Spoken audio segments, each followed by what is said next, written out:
Hello అండి. Healthy food అయిన శనగల్ని ఎలా ప్రిపేర్ చేసుకుందామో చూద్దాం. నైట్ శనగల్ని శుభ్రంగా కడిగి నానబెట్టుకోవాలి. మార్నింగ్ చూడగానే నానిపోయాయి చూడండి. ఇప్పుడు శనగల ప్రిపరేషన్ చూద్దాం. ఆయిల్ పోసి ఫస్ట్ నేను శనగలే వేపుతానండి. శనగలు కొద్దిగా వేగిన తర్వాత ఇందులో నేను జీలకర్ర, పసుపు, ఉప్పు యాడ్ చేస్తానండి. మరి కాసేపు వేపుతాను. మరి కాసేపు వేగిన తర్వాత పచ్చిమిరపకాయలు, కరివేపాకు, ఉల్లిపాయలు వేసి వేపుకోవాలి. దాంట్లో మనం ఎండుమిరపకాయలు కూడా యాడ్ చేద్దాం. చూడండి ఆల్మోస్ట్ వేగిపోయాయండి. లాస్ట్లో నేను ఉల్లిపాయలు కూడా యాడ్ చేశాను చూడండి.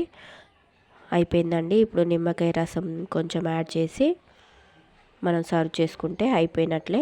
లాస్ట్లో మనం కొత్తిమీర కూడా యాడ్ చేస్తే బాగుంటుంది, కానీ నా దగ్గర కొత్తిమీర లేదండి, అందుకని నేను ఇలా ప్రిపేర్ చేశాను.